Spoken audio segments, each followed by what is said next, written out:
In this empire ruled by blood, power, and endless desire, the most terrifying figure is often not a general commanding massive armies, nor a colossal monster, but a viper that once bided its time in the mud, licking its wounds to survive. He was once a lowly slave, trampled underfoot, and wantonly abused by everyone.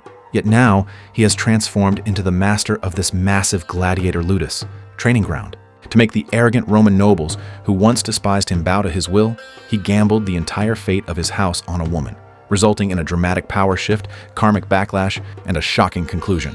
Ashur, the Syrian who once eked out a miserable existence by betraying his own kind, has now miraculously inherited the estate of the fallen house of Batiatus, becoming the new master of the training grounds. However, possessing wealth and property does not equate to holding status. In this Roman city that deeply values bloodlines and honor, Ashur is still viewed by the self-proclaimed noble elite as nothing more than a dog dressed in silk. His gladiators suffer repeated defeats in the arena, turning him into the laughingstock of the entire city. Without spectacular victories, there are no generous rewards from the nobles, let alone the qualification to participate in the upcoming Grand Apollonian Games. Ashur knows deep down that if he fails to secure a spot in the upcoming tournament, the fragile foundation of his house will soon be completely uprooted. And his absolute only hope of breaking this deadlock surprisingly lies in a female gladiator named Achilia. Achilia is no ordinary slave. Her eyes radiate an untamed, feral wildness.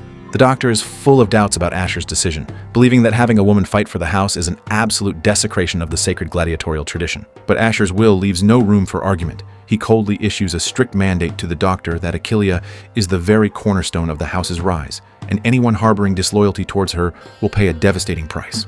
But this also brings to light a deeper detail that most people overlook. The reason Ashur dares to wager everything on Achilia is not solely because of her combat skills. Ashur is an incredibly shrewd opportunist, and he understands the decadent, novelty-seeking psychology of the Roman aristocracy all too well. Ordinary bloodshed can no longer stimulate their numb nerves. Only a female warrior slaughtering monstrous males in the arena can ignite explosive gossip, winning him untold wealth and the attention of the upper class. However, before the external tournament spots are even secured, dark undercurrents are already surging within the training grounds. The male gladiators, led by Tarchon, are brimming with hostility towards Achilia. They cannot stomach the fact that they have to share the training grounds with a woman, let alone accept that the honor of their house must be salvaged by a woman's skirt. Does the honor of the house not stand above all else? It should. And our fucking Dominus has tainted it by positioning women towards the arena. On the other end of the power spectrum, the nobles of Capua are engaging in a much more secretive and deadly political game. The magistrate Gabinius holds the ultimate deciding power over the Apollonian Games, while his wife, Cossutia, is a bitter, sharp-tongued woman who is incredibly hard to please. Ashur attempts to pull strings from the shadows, even dispatching his most capable man to curry favor with another nobleman, Opater, hoping to use a roundabout strategy to beg for a ticket into the games. Meanwhile, Gabinius' daughter, Viridia, is drowning deeply in the immense grief of losing her husband. Her husband was brutally murdered during Spartacus' rebellion, leaving her with an extremely complex and deep-seated hatred for all gladiators. Ashur keenly capitalizes on this, attempting to cater to these noble women with an almost groveling posture, trying to find a ladder for his house's upward mobility hidden within their idle gossip. But this is actually a meticulously crafted foreshadowing, planted by the director. His doctore, Salvius, who was sent out to mediate, is lethally ambushed in a dark alley by a thug named Fides.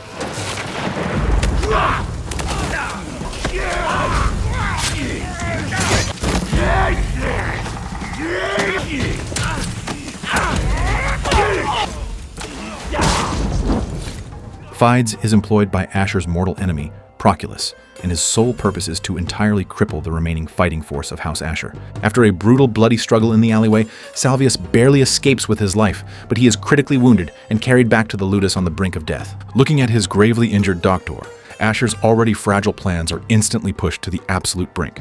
The Ferox brothers of House Proculus, three monstrously savage gladiators, have already publicly issued a death taunt to House Ashur inside the arena. If Ashur cannot secure the tournament qualification and defeat these three monsters by the end of the week, his massive investments will be completely wiped out, and his entire house will face the doom of being sent to the mines to die. Just as Ashur is overwhelmed with desperation, a carrier pigeon from Rome delivers a message explosive enough to shake all of Capua. Ashur's biggest patron, the wealthiest and most powerful man in the Roman Republic, Crassus, is about to grace the city with his presence. For Ashur, this news acts as both a life-saving straw and a deadly ultimatum.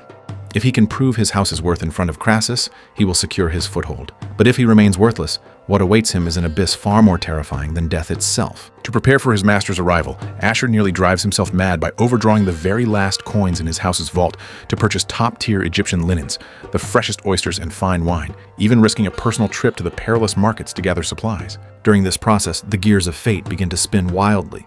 Deeply immersed in the mourning of her husband, the magistrate's daughter, Viridia, is forced by her mother to reluctantly hit the streets to pick out elegant dresses for the upcoming grand events.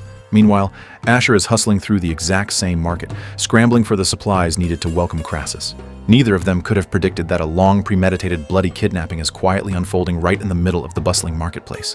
Those audacious Cilician pirates have already tightened their grips on the blood-stained blades hidden beneath their robes, deadlocking their sights onto this highly aristocratic mother-daughter duo. With a crisis on the verge of erupting, Ashur, the low-born scoundrel struggling in the muck, is about to experience the most unbelievable twist of fate in his life during a split-second life-or-death moment. Still grieving the loss of her husband, the magistrate's daughter, Viridia, is coerced by her mother, Horatia, to reluctantly visit the market to select from a newly arrived, highly prized batch of Egyptian linens to tailor their exquisite gowns for the upcoming Apollonian Games. However, just as they are momentarily distracted by the sheer luxury of the premium fabrics, blood-curdling screams suddenly erupt from the crowd.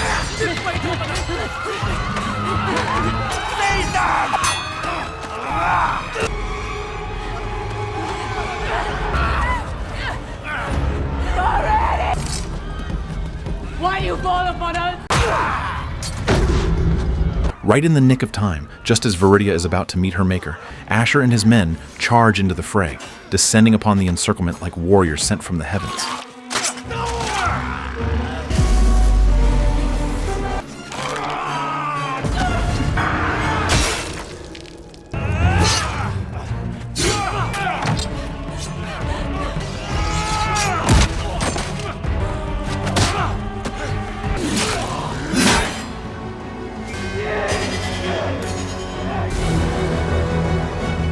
This isn't some romantic fairy tale of a hero saving the damsel in distress. It's a brutal, visceral, flesh-tearing, and blood-spilling melee. Amidst the fierce brawl, Ashur surprisingly uses his own flesh and bone to body block a lethal pirate strike aimed at the very Roman nobles he despises most, his tunic instantly soaking red with blood. The pirates are ultimately annihilated, leaving Viridia and her mother completely unscathed. But hiding right beneath the surface is a brilliantly calculated psychological game, which is also a detail the vast majority of people will completely miss. The rescued Horatia is left severely traumatized, and upon hearing the news, the magistrate Gabinius is overwhelmingly grateful to Ashur, even taking the initiative to offer him a massive reward. Logically speaking, this is the absolute perfect moment for Ashur to request his house's entry into the games. After all, he has been stressing his hair gray over this very issue lately, but he doesn't do that at all. Enduring excruciating pain, Ashur assumes an incredibly humble yet deeply hypocritical posture, stating that protecting the Republic and noble lives is a blessing from the gods, and he absolutely refuses to trade this life-saving deed for any monetary reward or favors. To avoid owing this inferior being any favors and to settle the books completely, Gabinius adopts an utterly uncompromising stance, forcefully shoving the highly coveted Apollonian Games slot onto House Ashur like a royal pardon. That you desire entry to approaching games of the Ludi Apollinares. Thoughts occasionally turn upon subject. And cease the churning of them, I shall see you well positioned. Ashur returns to his ludus, but his eyes are ablaze with an uncontrollable, maniacal gleam. He drops a massive bombshell on all the fiercely demoralized gladiators, one that will forever alter the destiny of their house. We have gained position in the games of the Ludi Apollinares! And waiting for them will be the insufferably arrogant House of Proculus, along with their bloodthirsty, ruthless Ferox brothers. The tournament preparations reach a fever pitch, but what makes Ashur tremble with sheer ecstasy is the dust kicking up in the distance, signaling that his ultimate overlord, Crassus's convoy, has finally arrived in Capua. This is no mere inspection. It is Ashur's ultimate, defining moment to permanently cement his status and shed the humiliating moniker of Syrian dog. The heavy carriage wheels grind across the sand, slowly rolling to a halt right in front of the ludus gates. A figure draped in an elegant cloak steps down from the carriage. Mighty Crassus, you honor us with your noble presence. You mistake me, Syrian. Caesar. Boom! This ending hits exactly like a massive bombshell, instantly blowing all the previous plot build-up completely out of the water. What on earth actually happened? What kind of twisted foreshadowing is the director hiding behind this cliffhanger? Don't forget to smash that like button, and we'll break it all down in the next episode. See you then.